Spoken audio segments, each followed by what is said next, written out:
Golchad y ddwylo, gan Tony Ross. Wii, roedd y dywysoges fach wrth ei bodd yn beiddi. Golchad y ddwylo cyn i ti fwyta honna, medda'r frenhines. Pam, holodd y dywysoges fach? Am dy fod wedi bod yn chwarae tu allan, atebodd y frenhines. Golchad y ddwylo, meddai llyr llwy bren.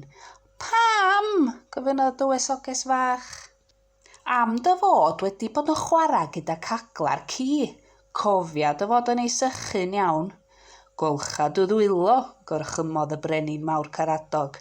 Pam, dwi wedi golchi nhw 2 waith yn barod, medda dywysoges fach.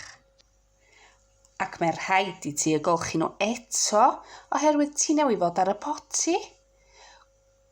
Achw, medda dywysoges fach. Golchad y ddwylo, galwodd y forwyn Verona.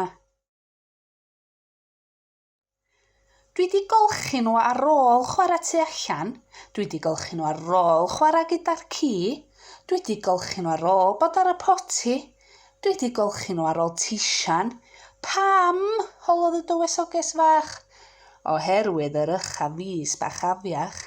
Be ydy ychafis bach afiach? Oedd cwestiwn nesaf y dywysoges fach. Mae nhw'n afiach, meddai Verona'r forwyn.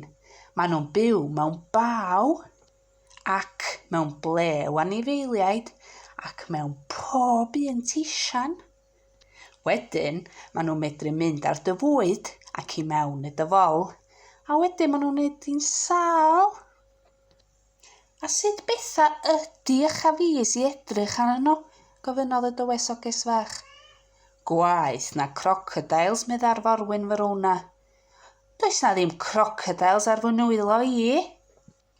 Mae'r ychafis yn llai na crocodiles, medda'r forwyn fach. Maen nhw rhy fach i ti fedru gweld nhw. Well i mi mynd i olchi nwylo eto, medda'r dywysoges fach.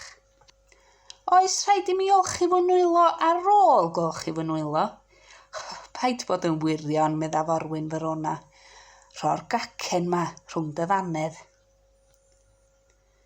Wyt ti wedi golchi dy ddwylo? Holodd y dywysoges fach.